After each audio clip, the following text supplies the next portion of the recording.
All right, let's create our new project. You can click on the new project to create a new one, or you can go to File, New to get a new one. Okay, I click on that. After click on that, you will get this window where you can enter the project name and the location and the company name and other info. Basically, this information will be used in the PDF report. So if you put proper data later on in the PDF report, you will get automatically a nice filled out report.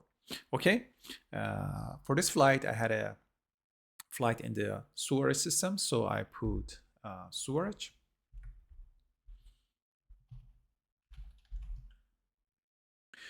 So the flight will be stored in your document directory, in my document, Flybotix, and then project name. You can change this now, or you can use the default. Okay, company name, I use Flybotix. And as I said, here you can put they are optional. You can put your own data, or you can just skip them for now. I click on the OK.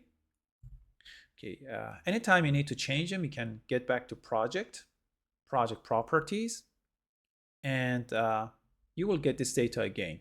So if you forgot to put the address or the reporter name or the location, you can come back anytime and fill them again. Here in project, you have all of your flights. A project consists of several flights. So you can add flight by clicking on the import. You can remove them, or you can rename them. You can switch between flight by clicking on this drop down. Obviously, right now I don't have any flight, so I don't get anything. So I will click on the import new flight to get my first flight. Okay, after click on this, I will get this window. I will click on the browse, and I will point to my flight.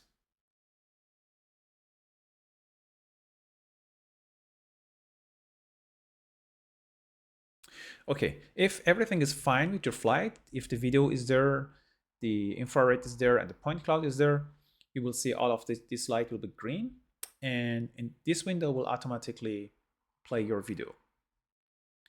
Okay, here I have some parameter for the point cloud that I can remove the noise.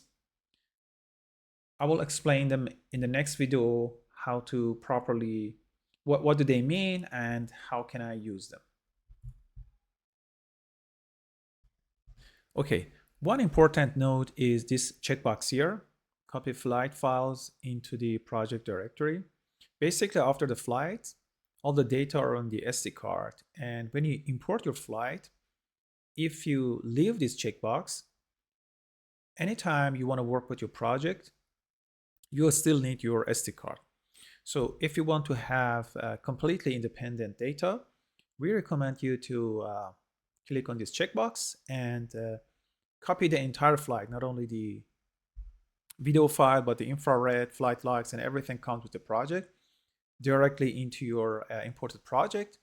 So later on, you can just safely remove the SD card and have a complete data set.